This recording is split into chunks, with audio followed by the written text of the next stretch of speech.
Sun protection is necessary to protect your skin and eyes against harsh UV rays responsible for sunburns and skin cancer. Consider using sunglasses, sunscreen, and hats. Sun protection clothing such as pants and long sleeve shirts can also help minimize your exposure to the sun. When choosing your sun protection, there are a few factors to consider. How sensitive are you to the sun? Do you typically get burnt to a crisp by sun exposure? Do you tan easily? Or are you somewhere in between? The more sensitive you are to sun exposure, you may want to consider some additional precautions.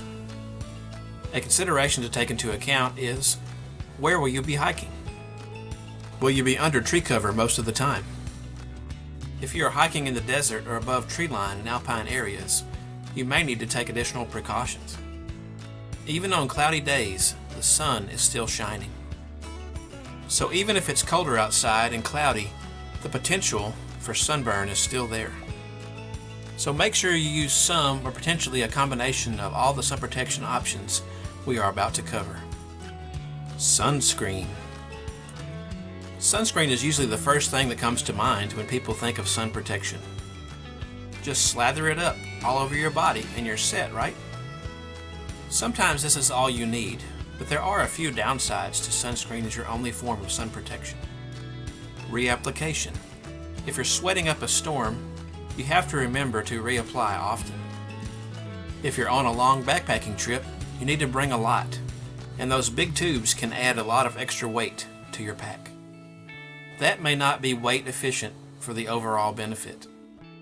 Expensive. Sunscreen isn't cheap, and if you lube up your whole body, it can go fast. An average tube or can costs $10 or more in 2021. Chemicals. Most sunscreens on the market are filled with chemicals. On a positive note, there are natural sunscreens you can use, but these are even more costly than the chemical ones.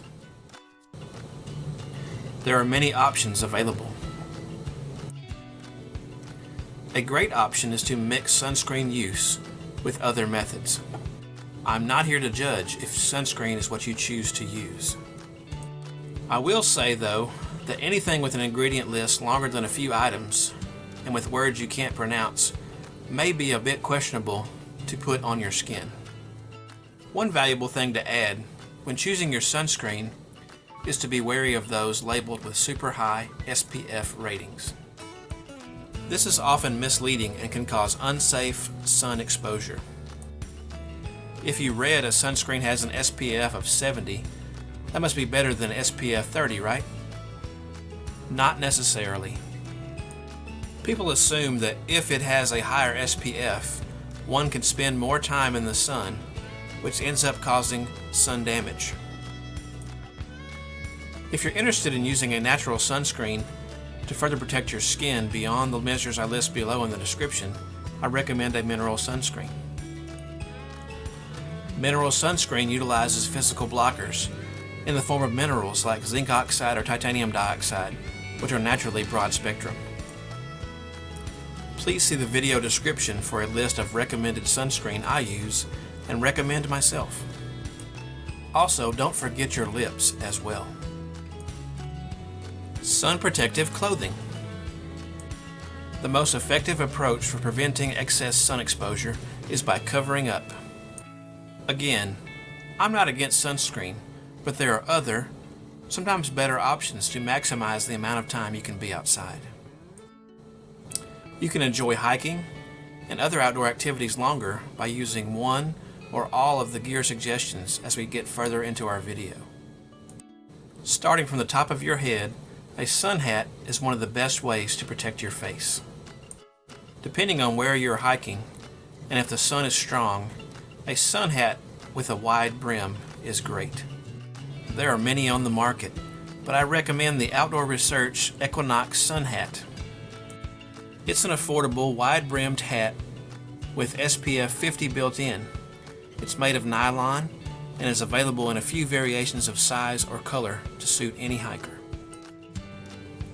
Please see the description below for a link to get one. If you want even more coverage, look for a hat with a cape-like component that fully shields your ears, face, and back of the neck. I prefer a model by Craghoppers I got on clearance at REI, but I have not been able to locate it yet on any other sites. However, it also has a built-in SPF 50 insect shield and a zip-down cape for my ears and neck. I probably hike in this hat more than any other one. I will put a link to an equivalent hat in the description. Long sleeve shirt and pants. In terms of covering up, wearing a long sleeve shirt and lightweight pants is the way to go.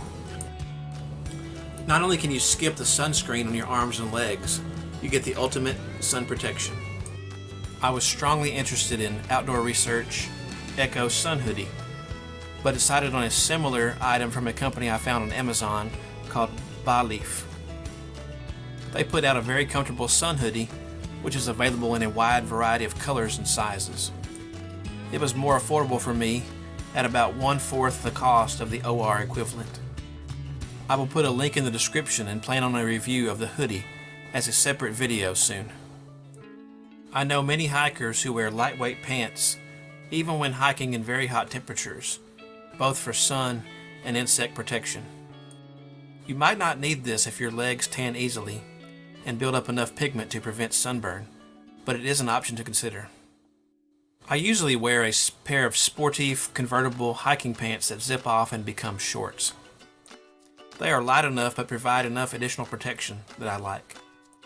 I will put a link to an equivalent in the description below. Another option I utilize at times is using sun sleeves. The advantage of these is being able to slip them off during less intensive sun periods, but when you wear them, they protect your arms from overexposure to the sun. I will put a link to some sun sleeves I have used in the description below. You can even use sun gloves to cover your hands completely or partially and protect them from harmful UV rays. I will put a link in the description below to a pair I have used. Most of the hiking I have done is under tree cover, so I do not use gloves very often. Sun umbrella. Another option is to use a sun umbrella specifically designed for hiking. Most of these have a hands-free option, and if hiking in open areas such as deserts, offer an additional relief from the sun. They are very lightweight and can reduce the heat in their shade, sometimes by several degrees. Additionally, when it's break time, you can use it to make a nice shady spot to rest in the bright sun. I will link to a few great options for hiking umbrellas in the description. Sunglasses. Even while taking the above precautions, I usually wear sunglasses. You may not find them as essential. However, these can be as important as sun protection when not doing the former. Sunglasses can protect your eyes by working as a barrier that reflects UV rays. Sunglasses can help minimize winter glare, snow blindness, and the strain your eyes may experience. I don't spend tons of money on sunglasses, but I do look for polarized ones. Polarized lenses prevent light glare from directly hitting your eyes by using a vertical filter, which is helpful to reduce glare, especially when near water and snow. I don't have a particular brand I like, but I like ones that are not too expensive but block 100% of UV light and are polarized. I will drop a link to some options for affordable sunglasses in the description. Hiking at the right time of day. Another form of sun protection involves hiking at the right time of day, depending on the intensity of sun exposure. Hiking in non-peak sun hours is an excellent type of sun protection and often isn't mentioned. This isn't really something you need to consider in the forest, but it is essential when in the desert or above tree line. Here in Texas, with sun in full force now in late July, I have started to go hiking much earlier than I had been a few months ago. I use a cooling towel plus a combination of my other gear mentioned elsewhere in the video to help protect me from the sun and keep me cool. It probably goes without saying that shade is your friend. If it's hot and you're cooking, look for shade to cool off, rest, and then continue. I will put a link to a great cooling towel in the description below. Sun protection FAQ wrap-up. Hiking sun protection comes in many different forms, and they can all serve their place. Look at your unique needs based on your skin tone and where you're hiking. Then choose the appropriate gear and products for your adventures. The sun can be a friend as long as we take the right steps so we can enjoy the outdoors safely. Remember also to keep yourself hydrated, as your body will be trying to cool itself and using more water than under normal conditions. A topic we will discuss more in depth in another video soon. Note, if you're thinking about buying gear that we've reviewed or recommended on the Thenaturalmedic Adventures, you can help support us in the process. Just click on any of the links in the description, and if you make a purchase, we may, but not always, receive a small percentage of the transaction. The cost of the product is the same to you, but this helps us continue to provide great content for you. One of the easiest ways to show your support for our channel is to like the video by hitting the thumbs up button. Please subscribe to the channel for more content like this. Thanks so much for watching.